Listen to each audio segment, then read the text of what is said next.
technically calm, but there is quite a bit to see now in addition to the coronal holes. Near the 1 o'clock position, a filament started to dance, and as you might have noticed, we've got an incoming active region. It is crackling, surrounded by plasma filaments, and unlike the tiny little sunspots turning across the Earth-facing portion of the Sun's southern hemisphere, we do have size to the one incoming. Indeed, this is the surviving active area and perhaps even the surviving lead sunspot now on its third pass around. We'll get a better view of it here tomorrow. Quick note on the solar wind, if only to point out the purple, we are under 300 kilometers per second in the plasma stream, which is considered very weak or calm geomagnetically. Mount Semeru up next. Indonesia's highest volcano erupted magnificently yesterday, which helps us figure out why that magnitude 6.2 the day before ended up being so bad. The short version is that a lot of damage did occur and deaths as well, but a 6.2 there shouldn't have done that. 2 days ago we said as much. But rather than the magnitude being wrong, which was my initial guess, perhaps it was instead the different ground movement under a magmatic-driven quake, which is indeed not the same as a standard fault rupture. No injuries from the volcano reported at this time. Let's go out to space next, where we've looked at many of the reasons why the standard cosmology cannot be correct, from the timeline to the missing matter hiding in plain sight, to the magnetic field influence to the setup of galaxies. Here, Mueller, Pulowski, and their team are in astronomy and astrophysics, with a confirmation review on years of identifying this specific conflict between cosmology and galactic satellites. Up next, the results are in from the year-long study of the atmospheric electric patterns, and not that we really needed it, but we have enough global studies to confidently say the global electric circuit is indeed a pattern that holds across the world. The current comes down in fair weather, high pressure, accumulating on atmospheric layers, aerosols, clouds, and the crust.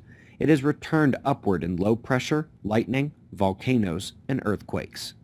Now, that was one of the newly discovered ways the sun can quickly force the entire sky, but let's take a moment to review the big science and climate of the last year, including the beginning of 2021 here.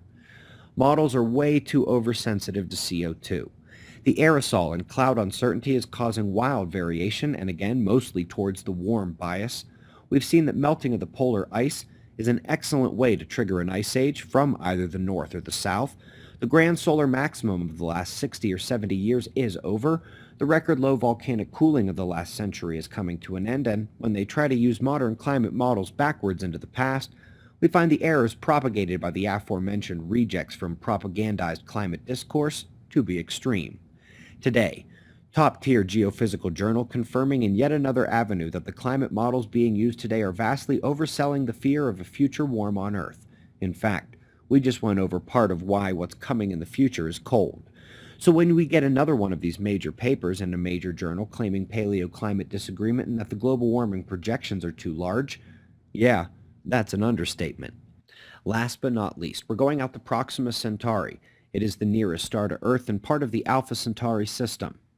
It recently expressed some interesting radio signals. Right now there's two things you can find online about it. People saying it could be aliens, and astronomers suggesting it's an interaction between Proxima's planet and itself.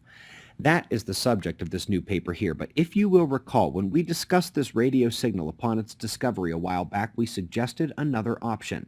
As observers know, the galactic sheet trigger of Earth's catastrophe cycle appears to be changing the entire solar system already. The nearby red dwarf stars have already activated both Proxima and Barnard.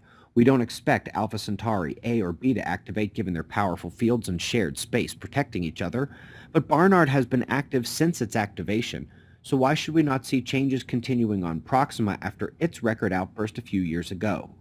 Folks, in the Cosmic Disaster playlist on our channel page, you can learn more about how all the planets are changing, the stars nearby are activating, and why we are probably next. We greatly appreciate your support.